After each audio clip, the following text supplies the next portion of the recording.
God, it's like your worst nightmare. Not yours, mine. Looking at all these me's over the years. My body and soul trapped into tape and film. I'll tell you something, looking back at all these pictures, watching the changes, hits the old ego a bit hard. I see the sideboards, they start to go up and then come down. The chin, not quite as firm as it should be. The slim figure begins to thicken. Look, I'm beginning to go grey. Look, it's beginning to fall out. I now have more hair on my ears than I have on my head, and I'm wearing glasses. Well, let's see if the comedy has stood up a little bit better to the ravages of time than my body.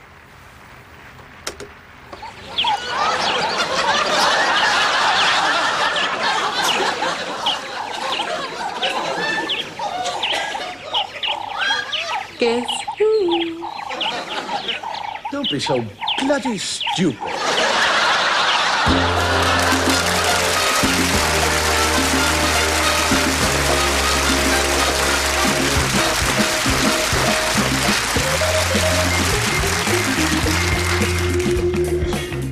They say behind every great man there is a woman. Behind Caesar there was Cleopatra.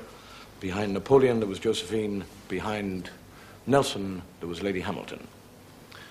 And what happened? The men died and the women lived on and on and on. Women are very different, actually. For example, you get the two women talking to one another and saying, I say, isn't that Mr. Carruthers across the road? Yes, he does. Yes, yeah, She said, doesn't he dress nicely? She said, yes, and very quickly, too.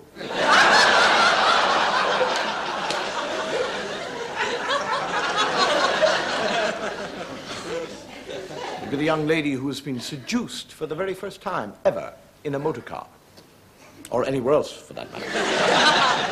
And she begins to weep for things lost. And he said, darling, don't cry. What do you mean?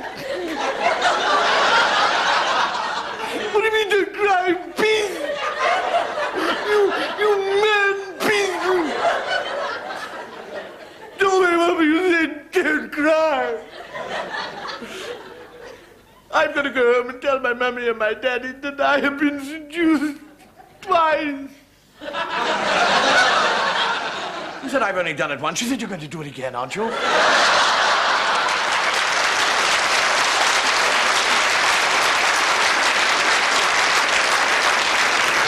A lot of people think that the Irish come across here because of work, economics, or even religious persecution. It's got nothing to do with that. The reason we come to your country is because over here, you're a permissive society. In Ireland, we're not. Here, you have sex before marriage. In Ireland, we do not. We come to get our share.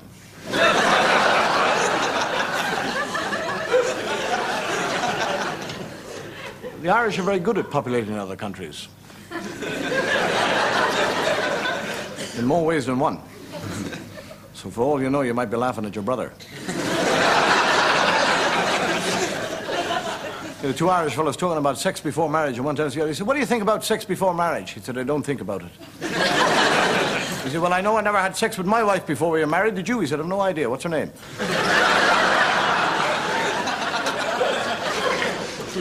You get, in Ireland, actually, you get what we call the fire and brimstone preachers. And you get the fella in the pulpit, and he's saying, I will tell you about the great judgment day. Guess who that is?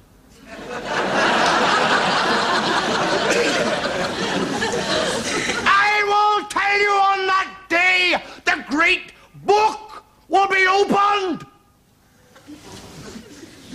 And all your sins, whether mental or physical, will be on that book.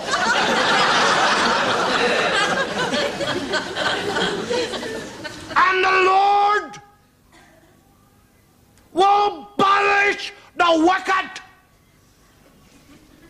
And there will be a great weeping and a gnashing of teeth. There's an old woman down the front. She says, I don't have any teeth. I said teeth will be provided.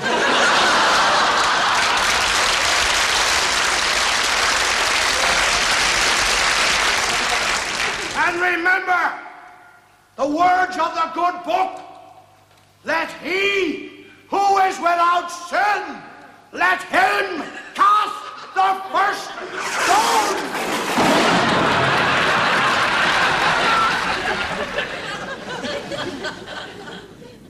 What are you doing, Sergeant? Morning, sir. Minefield laying, sir. Let me tell you, Sergeant, that the whole essence of mine laying is that the damn things cannot be seen. You've left lumps everywhere. Oh. Give me that spade. Sir. You do is you smooth the whole thing nicely down like that and just give it a little put.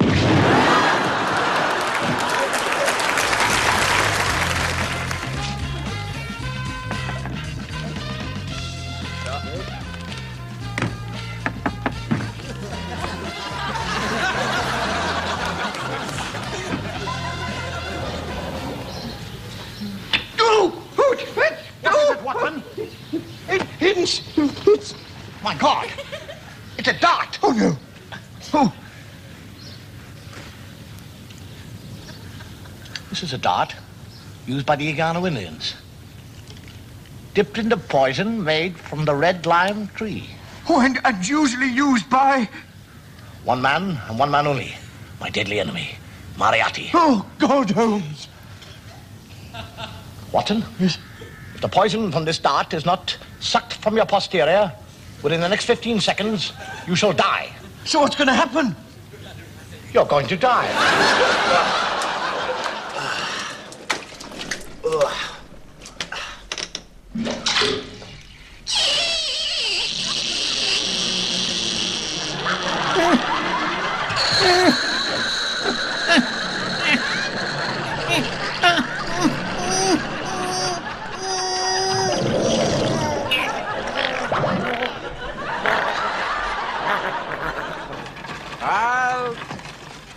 We must inspect this cart.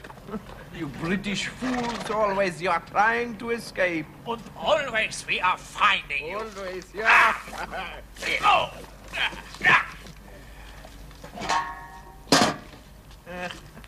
There is no way the wool you are pulling over our eyes. Rouse, open the gates! Come on, come on.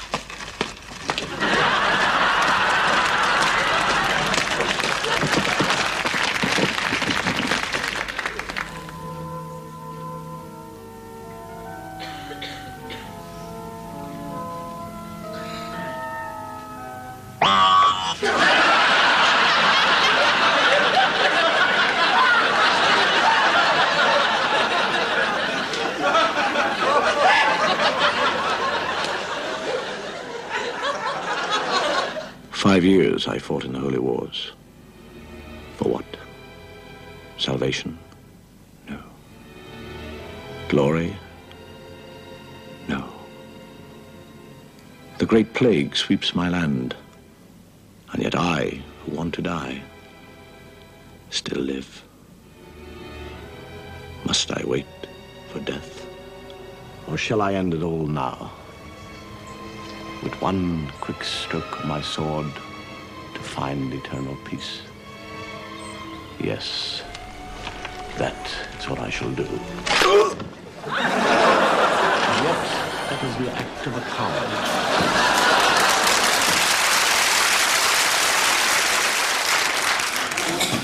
You know, a lot of people write in and ask me, say, why do I drink during the show? And is it because I need the drink to get through the show? And I can tell you here now, actually, the reason I drink is because it does, sitting here for 45 minutes, get very hot. There's a tremendous amount of light stuff. And the only reason I have the drink is basically to keep cool. I want to make it quite clear that I am not reliant on alcohol in any way to get me right through this. Get away from that!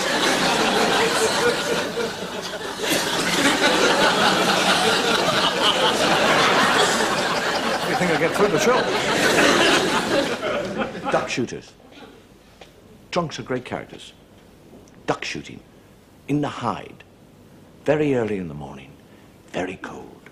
No sign of the duck. And I have a little drop of rum to keep warm. And still no sign of the duck. And I have another drop. And still no sign of the duck. And another and to the duck.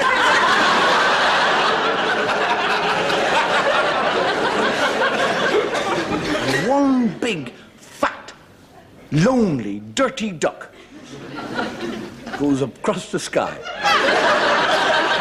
All by himself. Flap. Quack, quack. And the drunk picks up his shotgun and goes, ba-doom, ba-doom, and out goes into the lake. And his friend's there and he said, that is what I call great shooting. He said, well, you're bound to hit one out of a whole flock. And he said, Ducky, go and get the ducky, Ducky. And the dog, instead of jumping into the water and swimming to the duck, runs across the top of the water. Picks up the duck and comes back, and the fellow says, do you notice anything strange about that dog? He said, yeah, he doesn't swim. There are two drunks. One, very good fisherman, and the other has never fished in his life. And he said, what do I do? What do I do to fish? He said, well, you get the hook and you put the bait on the hook. And he does. I said, well, what do I do now? He says, you cast it out into the river. And he said, what do I do? He said, just wait. And after about 20 minutes, he gets a bite. He said, well, what do I do now? He says, reel it in. And he reels in so far, the fish is rammed up to the top of the... And he said, what do I do now? He says, you climb to the top of the rod and stab it to death.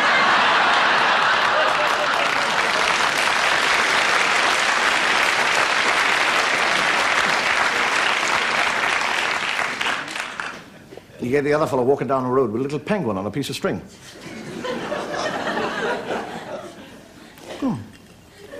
The policeman said, hey, where did you get a penguin? She said, well, down the road, and it was there. Little penguin, and it's all on its own, and He said, well, take him to the zoo. She said, oh, okay. Off he goes. Next day, the policeman was there, coming around the corner. Is the drunk with the penguin? He said, I thought I told you to take that penguin to the zoo. She said, I did, and he liked it, and I'm taking him to the library now.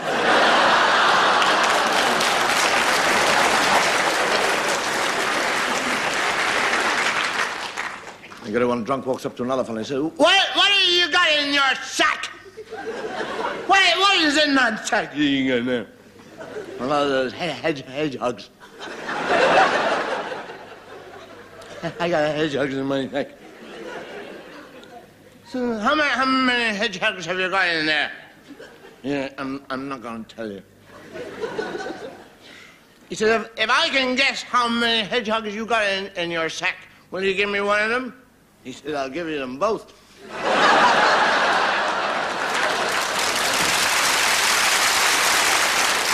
You get a little fellow at a party, a cocktail party, goes up to the hostess and says, excuse me, madam, but do lemons have feathers? She said, I beg your pardon? Do lemons have feathers? She said, I don't think so. Why? She said, well, in that case, I've just squeezed your canary into my drink. You get a fellow, got a bang in the nose, on the top of the nose, and he's in the pub, and everybody he talks to, they all come up to him and say, what happened to your nose? He said, I got banged on it. And somebody else comes up and he says, what happened to your nose? He said, I got banged on it. And after about 18 times, he's sick of it. Somebody else comes up and says, what happened to your nose? He said, I bit it. So how the hell did you do that? He so they climbed up on a chair.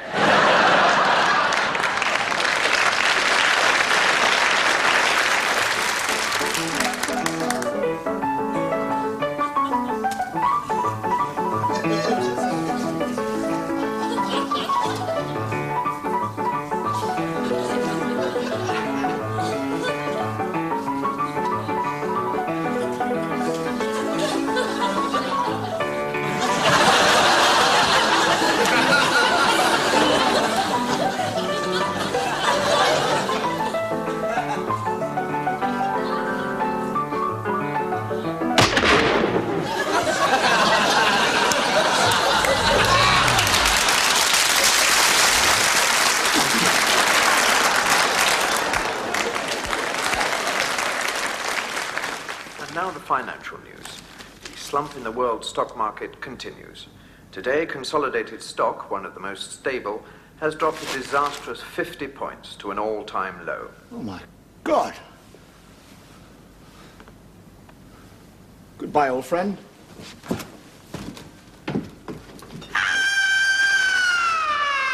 A subsidiary of consolidated stock, Fido Wonder Dog Foods, also dropped 50 points.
The fire's just gone out.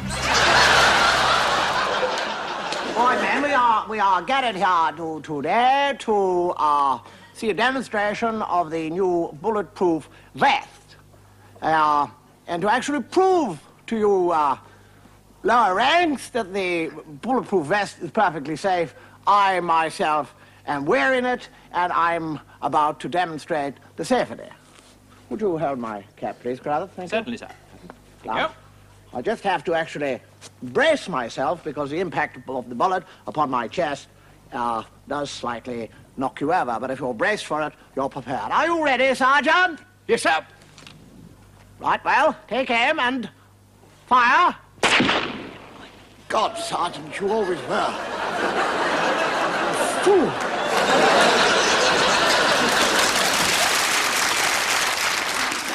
You dummy! Come on in! Don't you come near me. I'm gonna jump. Harry. Hi, I'm Harry. Go away! I'm gonna jump. Come on in. What's the matter? Everything I have is gone. I'm ruined. No, you're not. Come on in. Think of your wife. Kind of tough on her, huh? And your kids? What about your hometown? Your country? I don't care about all that. I'm gonna jump. Leave it to me. Come on in or you're a dead man. I'm coming.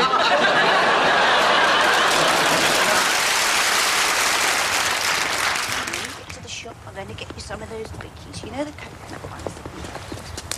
Oh, good boy. Do your job, he's good boy.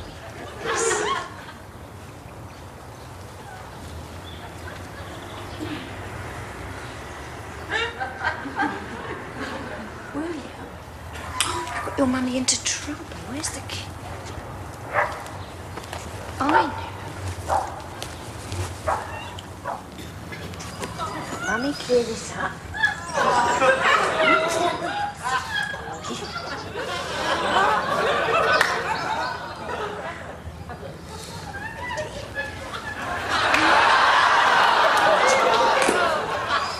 Nobody will ever know, will they? Come on. Morning.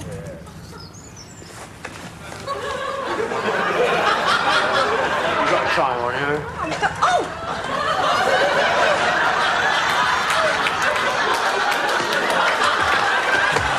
What was got in hand now? Wait. Come on. Wait. Well, you promised 50-50.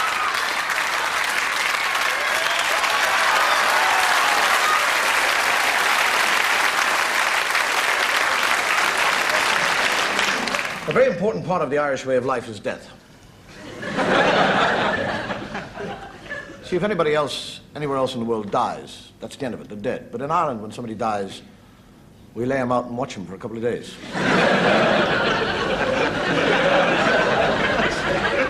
It's called a wake. And it's a party, it's a send-off. And the fellow's laid out on the table. And there's drinking and dancing and all the food you can eat. And all your friends come from all over the place. And they all stand around the wake table looking at you with a glass in their hands and they say, "Here's to your health." And the terrible thing about dying over there is that you miss your own wake. It's the best day of your life. You've paid for everything and you can't join in. Mind you, if you did, you'd be drinking on your own.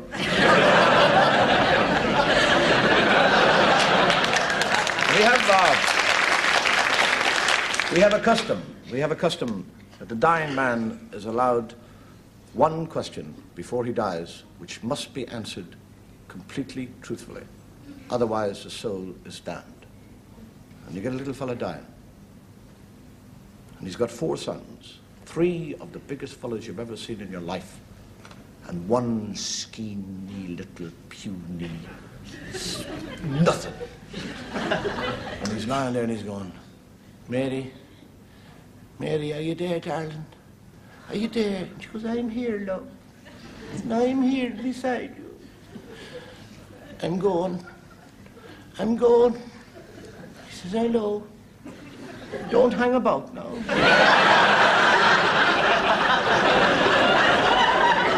Mary, before I go, I'm going to ask you the question. Tell me now. Tell me, is that skinny little runt standing at the end of the bed, is he really my son? She says, he is. Honest to God, he is your son. And he goes, and she goes, thank God he didn't ask about the other 3.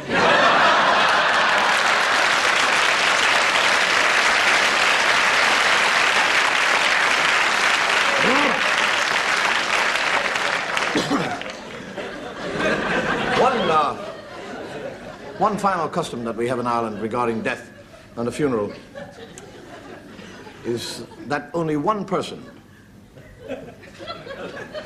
who is buried in a graveyard can go to heaven.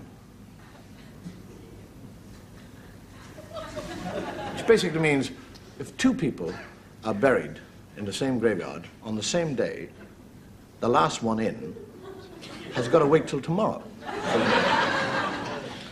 So can you imagine what would happen if one funeral met another funeral going to the same graveyard?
The most boring place ever to be trapped is in a motor car in a traffic jam going nowhere. And what you got to do is learn to keep yourself occupied. I do a lot of things in motor cars when I'm sitting there. I have actually become the most mobile of conductors as far as radio is concerned. I sit there and conduct the radio. I occasionally upset the people who are around me by picking my nose. Not really, I just drive that up there.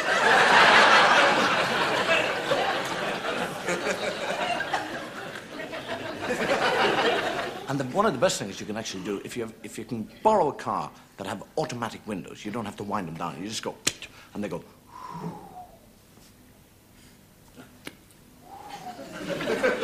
Keep you occupied for hours. Because you make little bets with yourself. You go.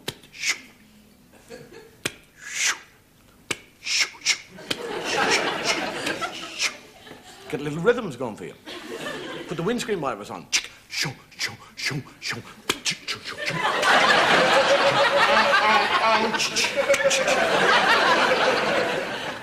You get bored with that, leave the window down and wait for a pedestrian to come along and ask for directions. The pedestrians always lean in to the car. Excuse me, sir, and I go, yeah, and you go.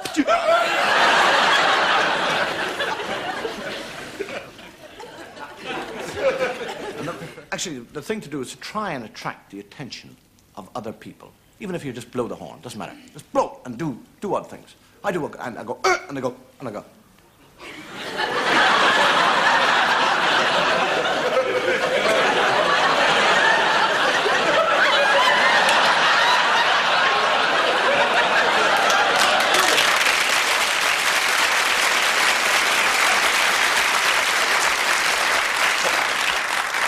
Take a deep breath, go.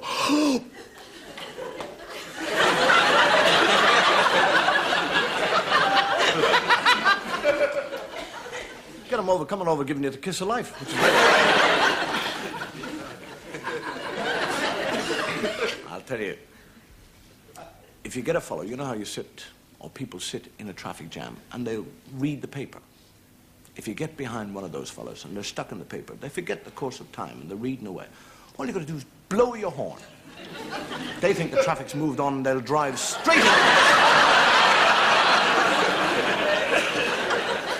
A nice one, and that, and get their attention, and you go.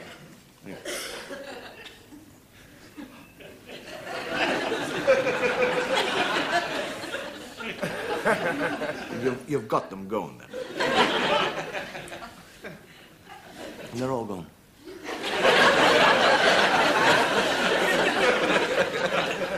nothing worse than actually watching somebody trying to thread a needle. Everybody thinks they can do it better than you. And I haven't even got one, I don't know.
The plan? You go up the road a bit, give a bit of a thumb, show a lot of leg. Yeah, and make sure it's a man driver. Right, when he stops, we leap out from behind the bushes, clobber him and nick the motor. Right. Right? Got it? Right. Right. Right.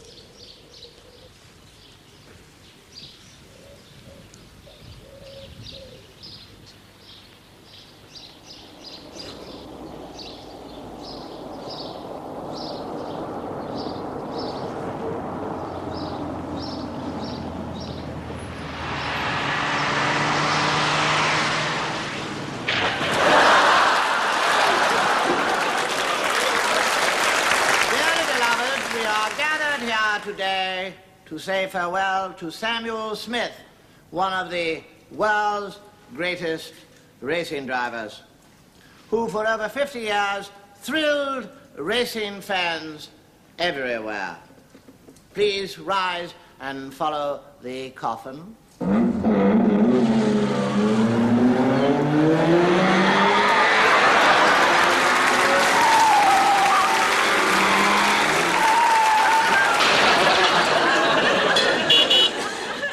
What are you on about? You're just trying to cross the road.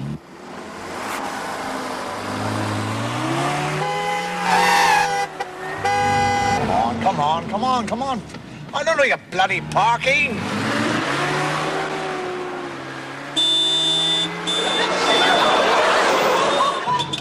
You stupid bastard! Come on, come on.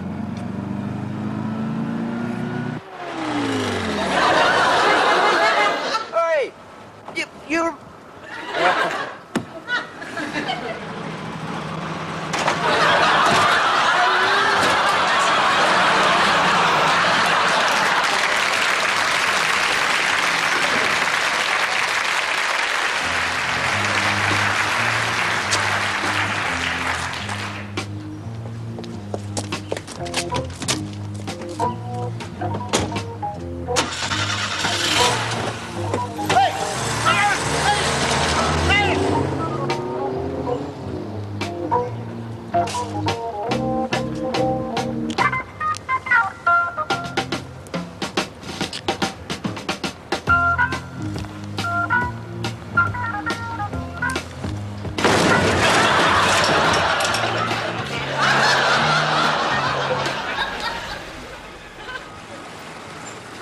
parking space? No, sorry.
That's it. You're off then. Pick out. Right, right, one. Happy New Year. Bye. Happy New Year. One for the road. All right. Here she goes. Way. Happy New Year. Happy New Year.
You get an Englishman touring round rural Ireland. And normally all the towns are very open and very friendly, and they say, come in, have some bacon, some eggs, come in and have a jar. He gets to this town. There is not a sound. It is totally quiet. And all the shutters are pulled, all the doors are locked. And he walks in, and there in the town square is a group of men following a coffin being carried. And behind this coffin is a gigantic man, huge man, granite-like features, shock of grey hair, and held in his left hand is a leash of a dog, a big black dog. And behind that man, dressed in black, is another man. And behind that man is another man. And behind him is another man. There's 39 of them all together. There's not a woman anywhere. And the fellow thinks, that's an incredible funeral. I've never seen a funeral like that before. So he goes up to this big man at the front and he said, has somebody very important died? And the fellow says, no. Not really. Who is it? Who has died? He says, me wife. He says, really? Huh? That dog, was that her dog? Must have loved her very much for you to bring that dog to her funeral. He says, no. That was the dog that savaged her. Bit her to death, that dog did. Really? Would you like to sell that dog? And the fellow said, get to the end of the queue.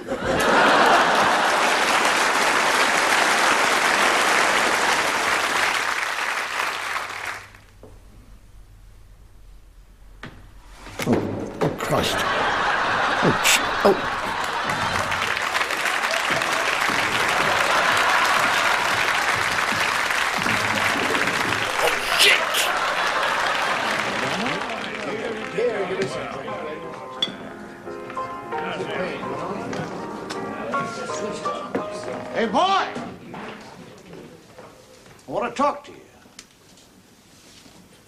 Stranger in this town, we shoot first and ask questions afterwards.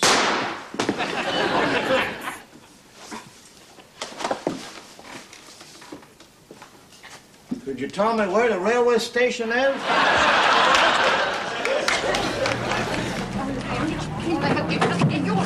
Will you? Get out! You beast!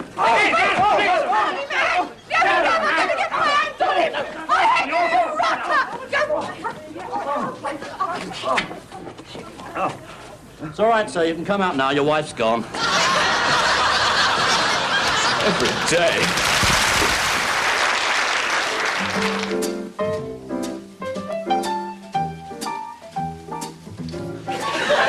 Are you sure this is the rhythm method?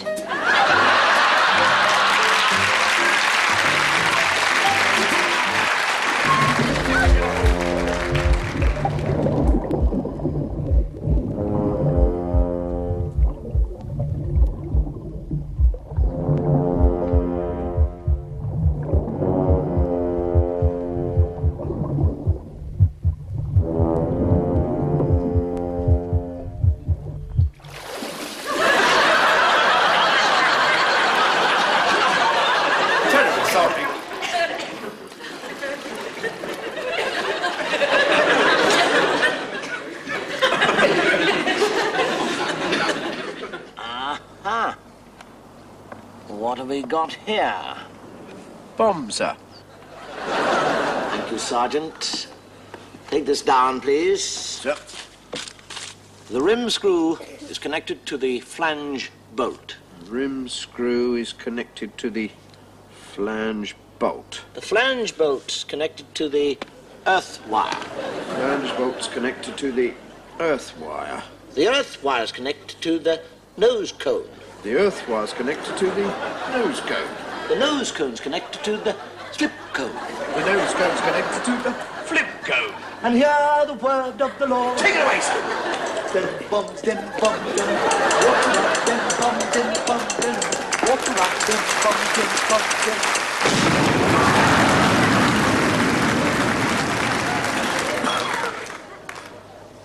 And hear the word of the Lord.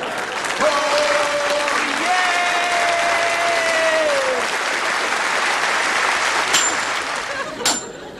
Oh, no, my prince, you must learn to parry. I could have killed thee. No, Sir Griswold. My armor would have protected me. My young prince, if you want to be as great a warrior as your father, the king, you must learn that all things have got a weakness. If I, in battle, could get you to raise your left arm, there is the most vulnerable point. You just remember that. Well, how's it all going, eh?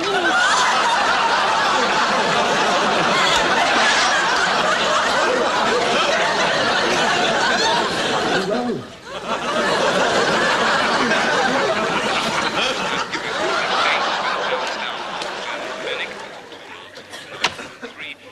Bye-bye, Daddy. goodbye, darling. Wave. What? Wave. No, wave.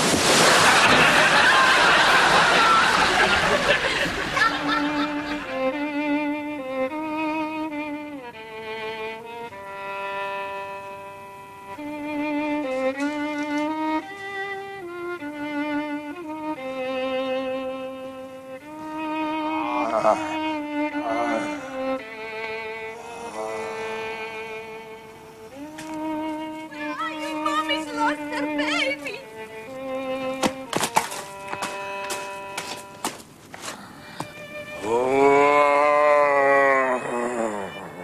What's your name? Do you like to hold my dolly?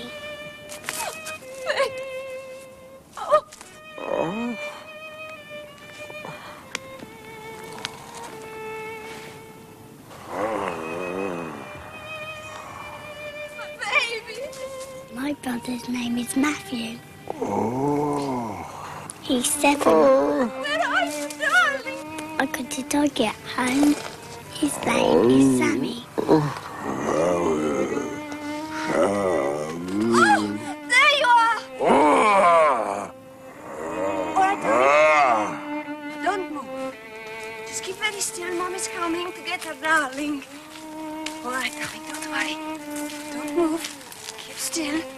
Everything will be fine. All right. Hands up, all those who thought I was going to take him.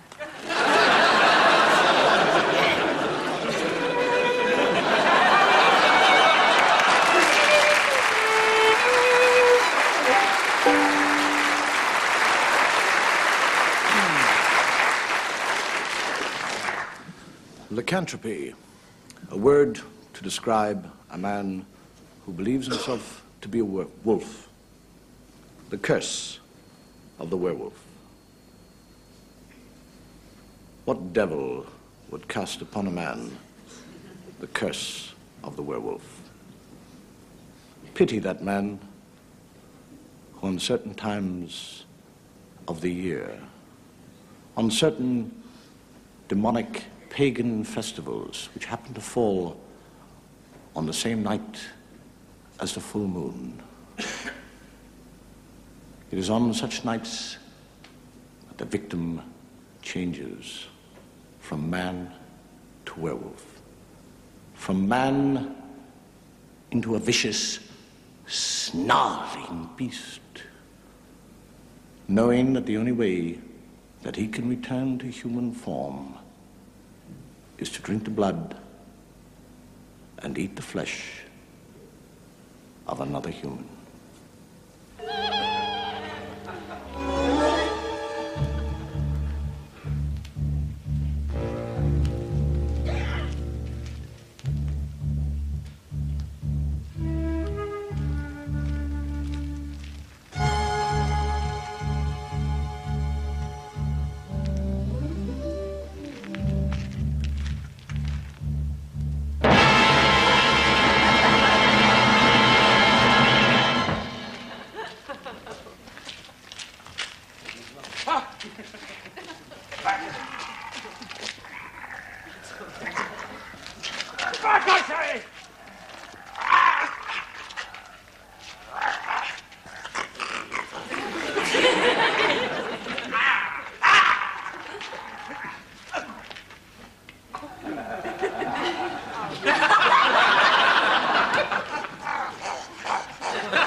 Something we've been accused of in this show is that we lack the romantic touch. And that's rather difficult when you're 8 yards away from the audience. But who needs romance? I mean, the most famous romantic figure in history is Casanova, and look what happened to him. He died of old age at the age of 25. And there's a tremendous amount of rubbish written about romance, especially in ladies' magazines. I looked into his steely gray eyes. They had that haunted, lost, little boy look. I knew that he yearned for me with every fiber of his being.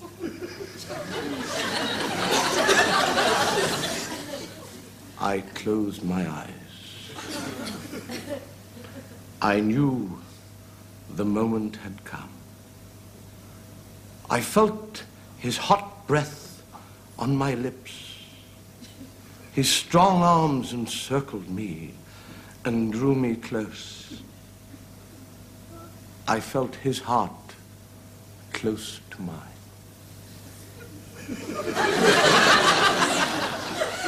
That's impossible. I mean, if you're standing in front of somebody, the heart has got to be on the other side.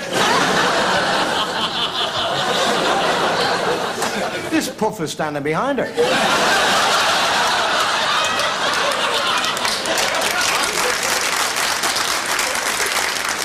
Either that or he's hanging upside down from the ceiling.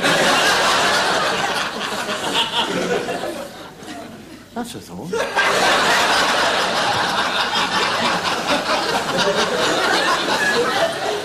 107.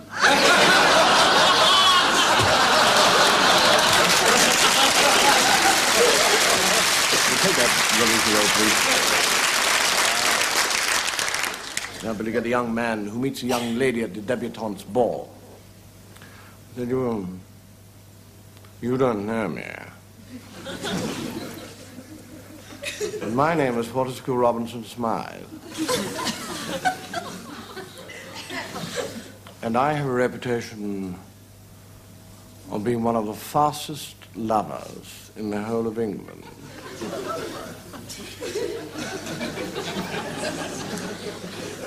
I'm terribly fast. And I've taken a fancy to you, little dolly girl. And I'm going to seduce you.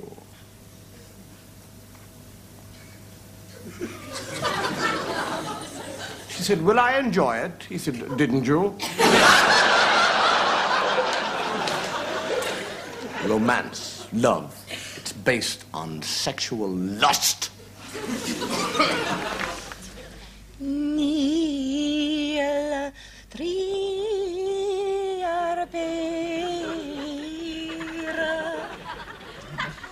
What was that song? It is an ancient Lebanese love song which tells of the glories of a man's chest. What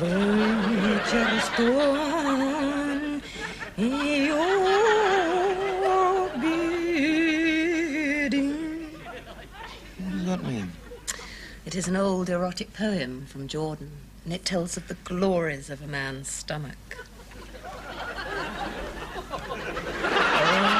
Hava Nagila Hava Nagila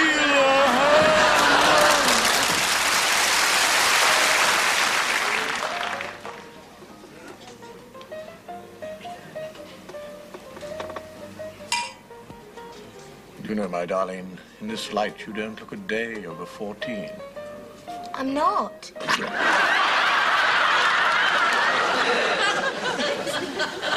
Before your execution, you are entitled to one last request. Anything? Anything?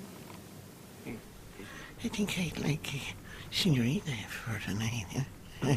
It's very unusual, but... Senorita! Caramba!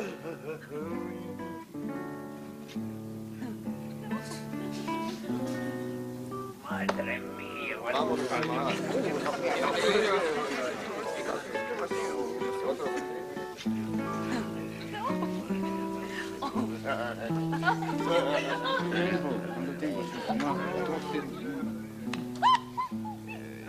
Ay, ay, ay.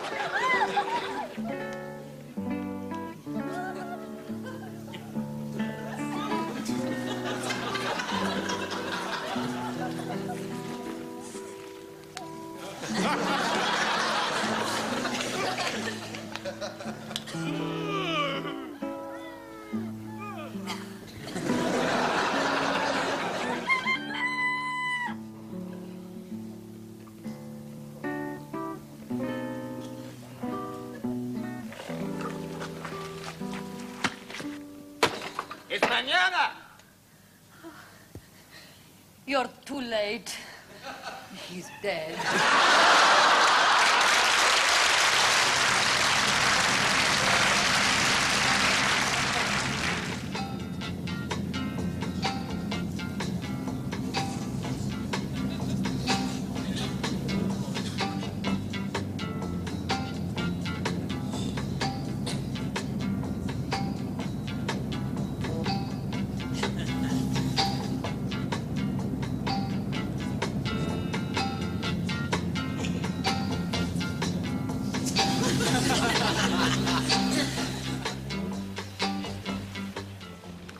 Yeah, who's going to Birmingham?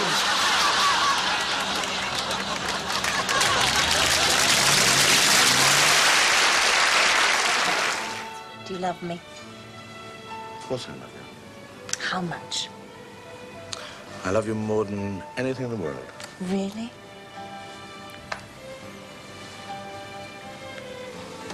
Hey, curtains. Oh, my God, it's my husband! Oh, what? Where did the curtain?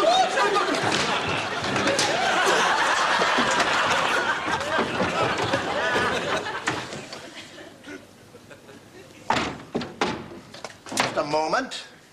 I am your husband. I want to talk to you.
What's your name? Hey! I'm sorry.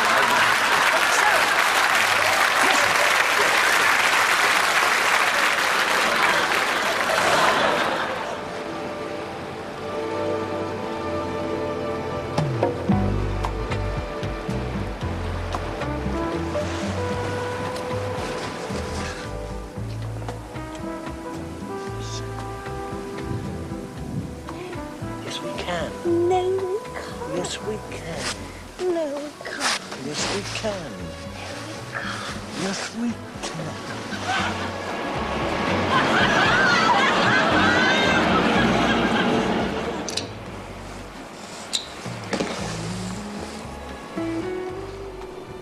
Shall we?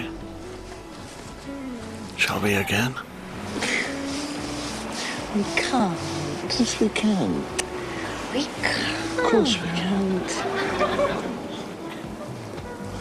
Of course we can. We can.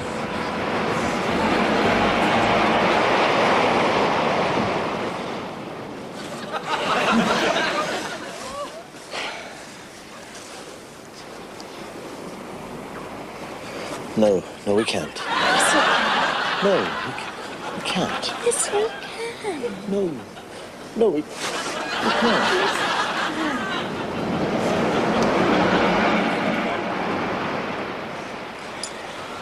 No, no, no. No, we can't. Yes, we can. No, we can't.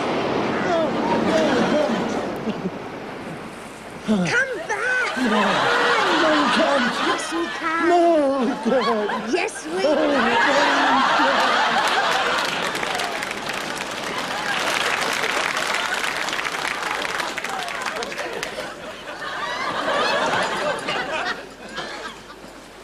No. Yes, we can. No, I can't.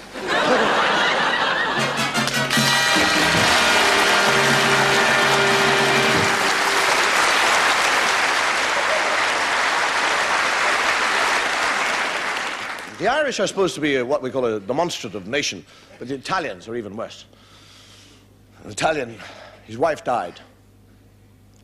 And all the way out to the funeral, to the graveyard, he's going, I don't know, what am I gonna do? What am I gonna do? He stick the coffin and he goes, all the way back in the car, he goes, I don't know what I'm gonna do.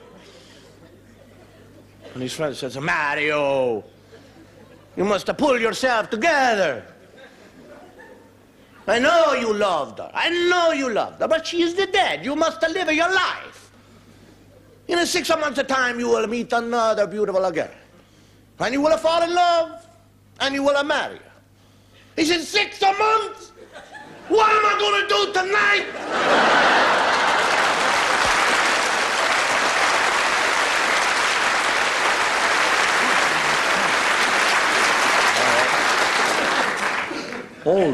All television shows get complaints, and we get more than our fair share. Actually, it's very difficult to deal with complaints personally. I tend to leave it to the BBC because they have a trained staff who are trained specially to deal with such problems.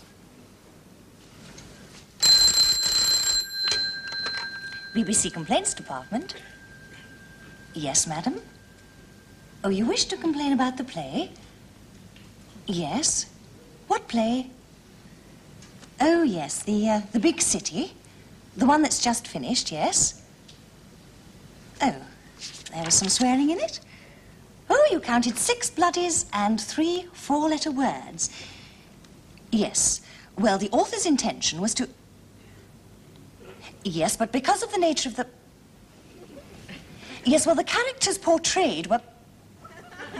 Well, he didn't do it just for the sake of... It was necessary for the... Madam, may I... Madam, may I just... Madam, can I... Madam... Oh, piss off. BBC Complaints Department. I have occasionally, and I don't know why, been accused of being irreligious. Some of my best friends are priests. Mind you, I wouldn't let my daughter marry one of them. I think that's rather unfair on priests. They're not allowed to get married. But on the other hand, when you think about it, it's more for us. I really think they should be allowed to get married. I think if a priest meets another priest and they like one another, they should be allowed to get married. You get a priest and a nun, and the nun turns to the priest and she says, do you ever think that the Holy Father will allow us, members of the clergy, to marry? And he says, I don't think so, Mother Superior. Not in our lifetime, or our children's, but perhaps in our children's children.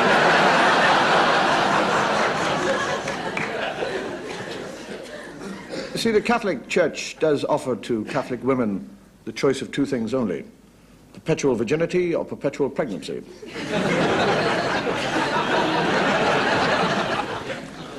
Get a nun, gets up in the morning and leaves and walks down the corridor. And another nun looks at her and says, it's a difficult thing to say, another nun, and says, you got out of the wrong side of the bed this morning. And she goes on down, and another nun says, you got out of the wrong side of the bed this morning. And this happens 15 times, and by then she's livid. And she meets the Mother Superior. And the Mother Superior is just about to open her mouth, and the sister says, don't tell me that I got out of the wrong side of the bed this morning! And the Mother Superior said, I wasn't going to say that. I was just going to say, what are you doing with the bishop's shoes on?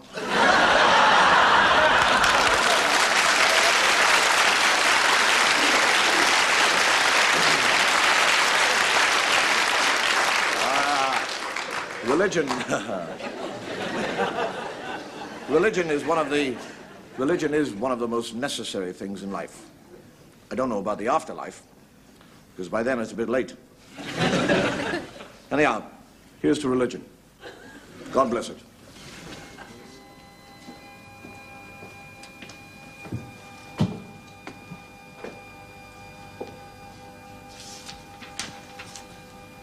The reading today is from the New English translation of St. Paul's letter to the Corinthians.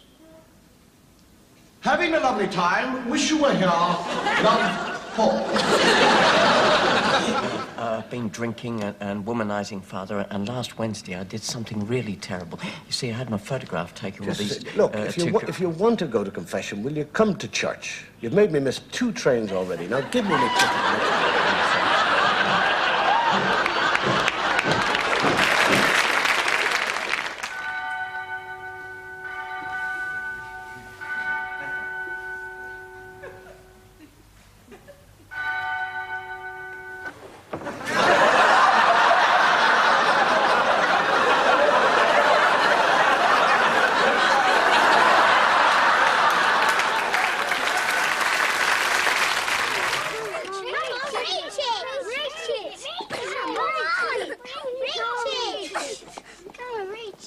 help you? Yes, please. Anything else? Yes, run like hell. What do you want, mate?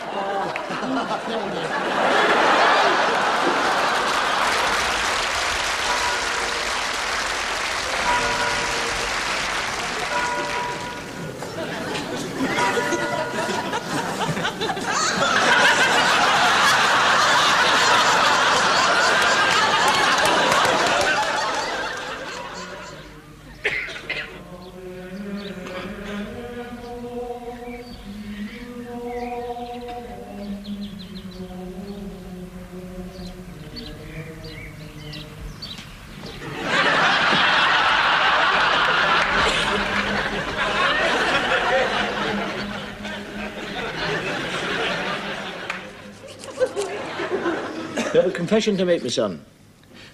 Yes, Father. I am a sinner. Ah, well, we all are. Father, I have indulged in pleasures of the flesh. My every waking moment is spent with a woman, any woman, all day, all night. I just can't help myself. Well, all you can do is pray for strength.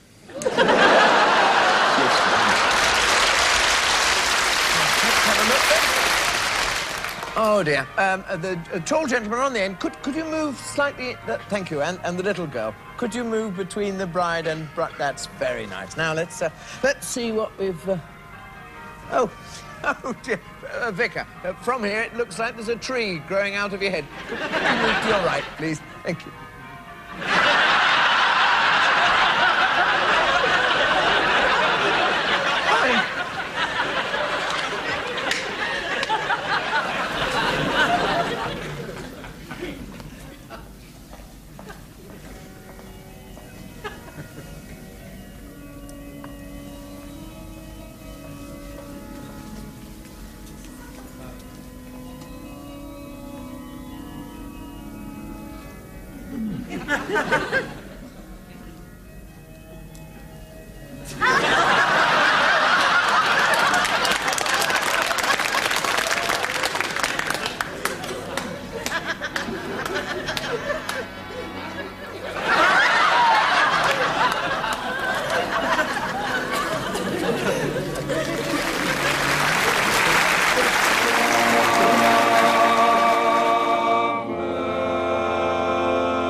I am what you might call a practicing atheist. I'm quite happy to be an atheist because I think actually God likes atheists better. We never ask him for anything. We're not bothering him all the time saying, oh God, please help me, I want this thing. And as a practicing atheist, there's certain things that I travel around the world, and no matter where I go, somebody called Gideon leaves me this book to read. an Irish book because it says it all began at the beginning.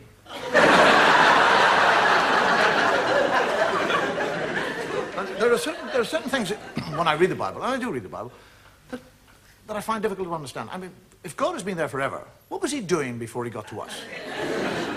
I mean, what was he out there doing? Was he sitting there going, bored today, what'll I do? I mean, suddenly from nowhere, he suddenly decided to create a world. I'll make a world, that's what. Make a world, yes, that's what I'll do.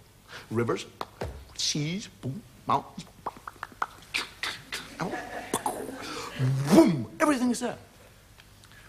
I want a garden. I'd like a nice garden. Whack!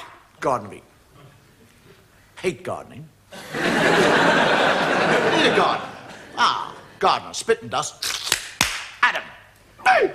And he, Adam, never once says, where in the name of God did I come from? I mean, he's 40 years of age. He has no child, he has no recall. He doesn't say, how did I get here?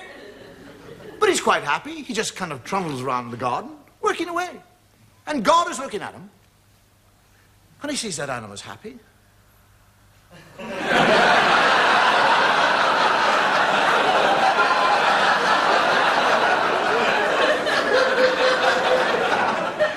I didn't put him there to be happy. I'll put a stop to that.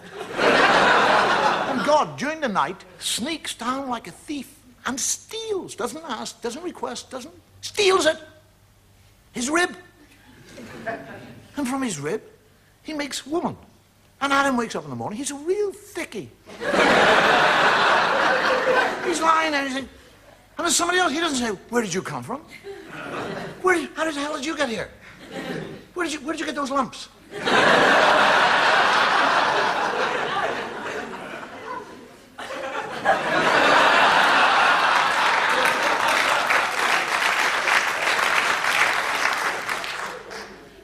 Just goes out and goes gardening. And God comes down and has a conversation with Eve and tells her that she can eat of any fruit in the tree in the whole garden with the exception of one fruit tree. He's talking to a woman. He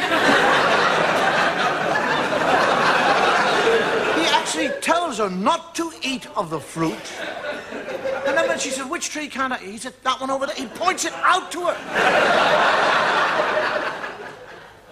And when he goes and hides, and she sneaks up to the tree, and a snake comes down and has a conversation. A snake. Now, if I see a snake, I'll back off. One starts talking, I'll crap myself.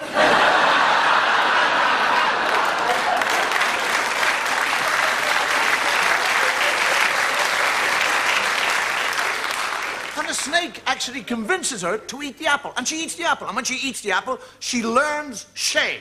That's what happens when you eat apples. Now, she's not ashamed that she's disobeyed God or that she's eaten the apple. She's ashamed of one part of her body. That's all. She becomes ashamed of that area of the body. Now, why that area? Why not her elbow? Her nose. Do you actually realize that if Eve had been ashamed of her nose, every woman in the world now would be ashamed of your noses? You'd all be sitting here tonight with little nose knickers on.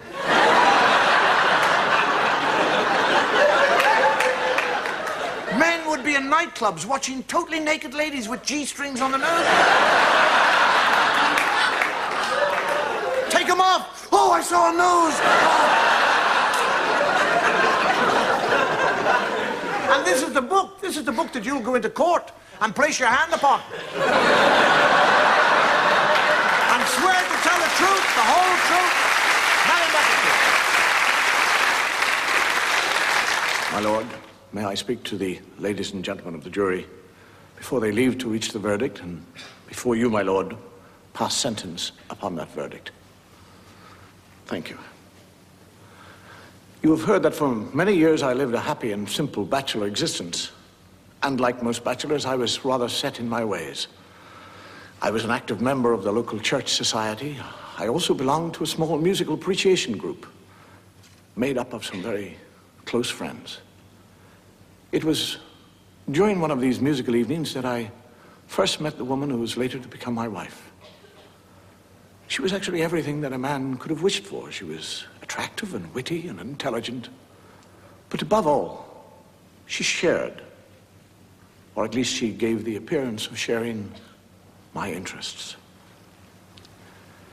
It was only in the following months that I began to see her as she really was. She created such embarrassing scenes that gradually, one by one, my friends began to stay away. I had to suffer her sulks, her fits of frenzied rage, her long, accusing silences, until eventually she just followed me about the house, nagging incessantly. There was no escape from her shrewish voice. And then on the night referred to by the prosecution, she followed me down into the last sanctuary that I had, the cellar. My mind snapped. I could take no more. I picked up a hammer, and as she turned to face me, mocking laughter fell from her twisted mouth. There was no fear in her eyes. She dared me to hit her. She actually dared me. And God forgive me, I did. I struck again and again and again. Henry! Yes, dear? What are you doing down there in the cellar? Just practicing. Just practicing.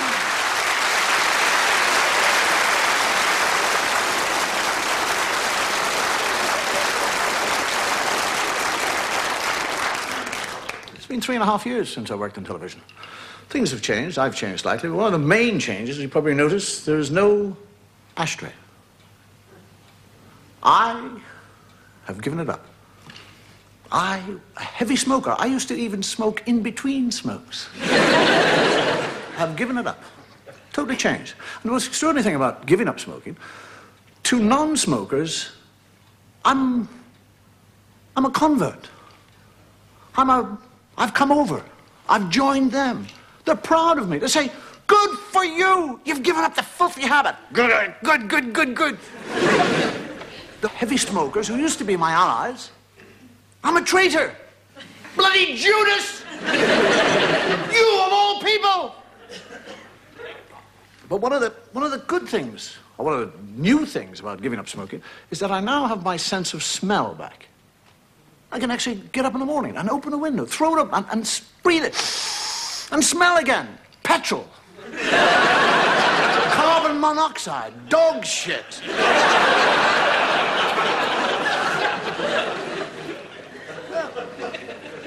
I mean, it's taste.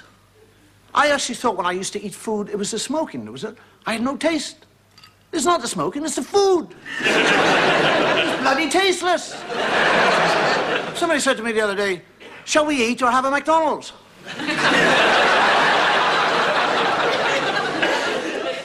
And now the whole thing about being a smoker, actually being a smoker is very difficult in today's society because the pressures are on smokers. Society frowns upon smokers. There are signs everywhere. See them here. No smoking. Smoking is not allowed.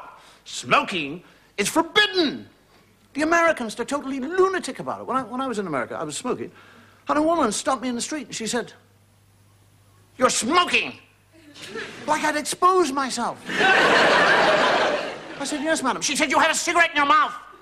I said, "I know, I've been smoking for years. That's the only way I know how."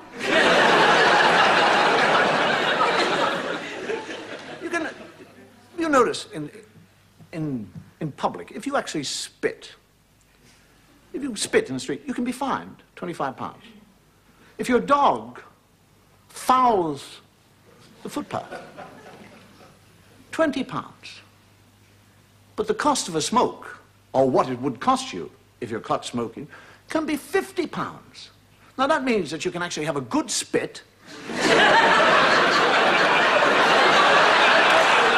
Your dog can crap to his heart's content, and you've still got a fiver to take home. When I started smoking, I was actually 4.5. I did actually start to keep up with my brothers, who were slightly older. I had one brother who was 6 and one who was 8, and they were heavy smokers. So I used to keep up with them to smoke. I'm 4.5. I'm this size. And people would say, it'll stunt your growth. Lavatory. I mean, everybody in school smoked. As soon as there was a school break, we'd all go for the lavatory. In the cubicle. 8 or 9 of us in each cubicle. Passing this little cigarette. If you went out and looked down the line of cubicles, it was like the Industrial Revolution. Somebody used them for what they intended to use them. It was like a breath of fresh air. You remember going to the cinema years ago when there was no smoking regulations? Everybody in the cinema smoked. It was just a massive smoke. You'd go in, you go, and when you got to the screen and you could see the screen, there were people on the screen. Do you remember those scenes, the seduction scenes? How the cigarette was played with? It became part of a kind of hand phallic symbol. People used to kind of touch it and stroke it and roll it. Women would kind of put it into the mouth and take it out again. The whole audience. They used to have those cigarette cases that you could buy that actually you pressed a button and one cigarette came out all by itself. It was a sexual invitation. You'd hand it out and you'd go, and the cigarette would go. And if the woman went, you.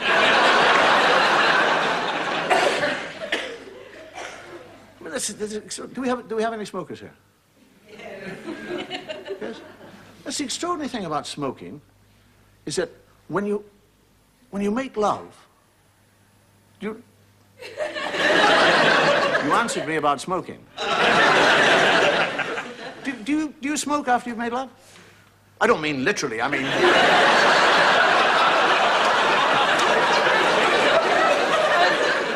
Isn't that, I mean... Most smokers, you make love. I love you, darling. Oh, yes, that was beautiful. Oh, yes, you are marvelous. It was wondrous. It was, oh, yeah. And you can't get to the... Can we do it again? Yes, just do me. A couple of years ago, I actually decided, I don't think from pressure or anything else, I decided I would give up smoking. Because I have teenage children. And I knew that one day, my teenage children were going to come in smoking. And I didn't actually think that I could be hypocritical enough to sit there and watch them go, and I'm going, don't do that. Filthy habit, give it to me, I'll...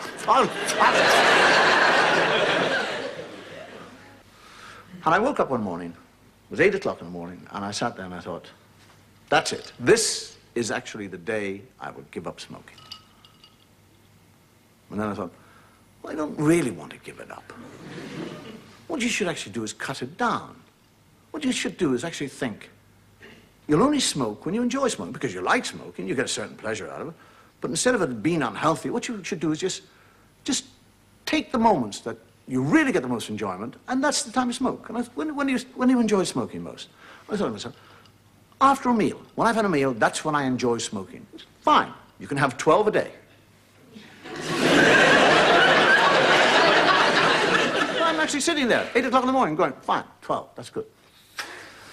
Right, I'm thinking 12 cigarettes, 12, it's 8 o'clock now. I won't go to bed before 12 o'clock tonight. It's 16 hours, 12 cigarettes. 12, it's an hour and 20 minutes for every cigarette. And I've finished that one. It's only 3 minutes past 8. I've only got 11 cigarettes. My wife comes in, good morning, I shut up! Who's going to drive the children? Let them walk. 12 o'clock noon, I have gone through 9 cigarettes. I'm a lunatic. I'm sitting there, 9 cigarettes, oh my God, 12 hours. Oh God, what I never get through this 12 hours. Please help me, please help me. I'm going, wait. You have some cigarettes, you've got 3 cigarettes left over. That's 4 hours smoking. You can cut them in half. But then I'm thinking, that'll be 2 dog ends. There'll be 2 butts. I'll be throwing away more cigarettes. I don't know, wait. I'm trying to explain myself. Now, here I have been a smoker since I was so big. I am now going through the first withdrawal symptoms I have ever gone through in my life. So I explained this. I said, listen, wait, calm down. You are actually experiencing withdrawal symptoms. This is your first time. It's difficult, we know it, but you've got to persevere. Tomorrow, it's not going to be so difficult because you'll have experienced what it is today, so tomorrow it won't be so bad. But you'll still have 12 cigarettes tomorrow, and you won't need those 12 cigarettes tomorrow. You'll probably only need 5 or 6 or 4. So take those 8 today and get...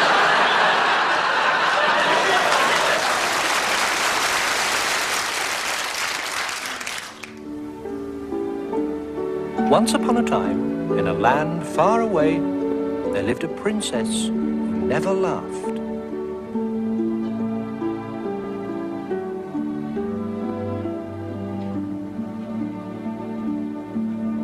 The king tried to make her laugh. The queen tried to make her laugh. Even her little dog tried to make her laugh.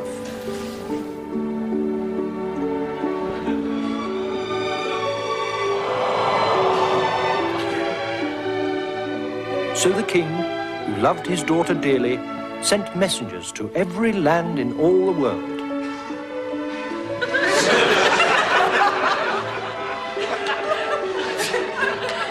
And he made it known that he who could make the princess laugh would have the hand of his daughter in marriage.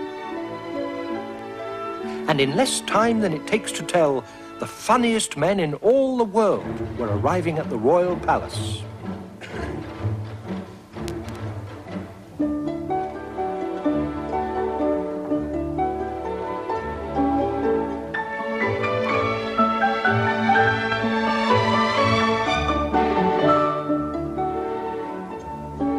The princess didn't even smile.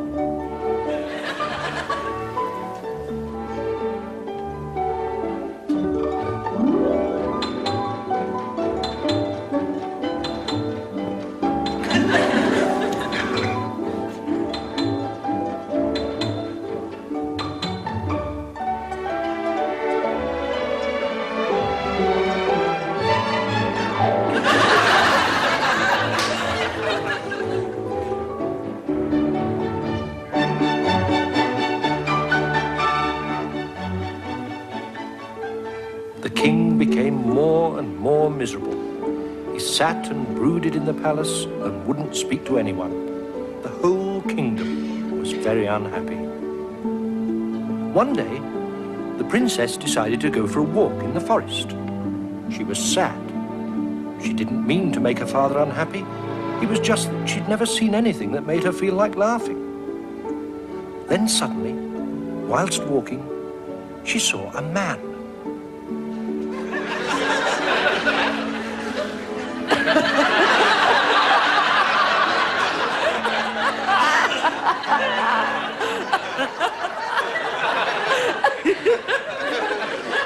The good news swept through all the land. The princess has laughed. And in no time at all, the princess and the man she met in the woods were wed.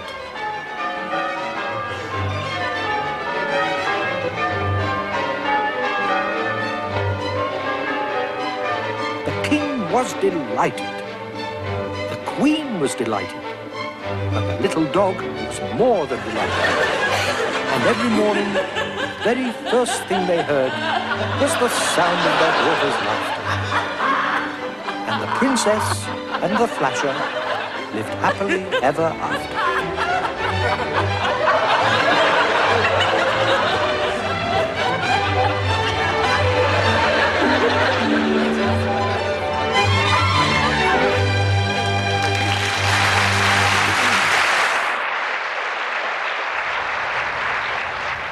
Well, that's one way of getting laughs. Anyhow, that's it. I hope you enjoyed it. Take care, and may your God go with you.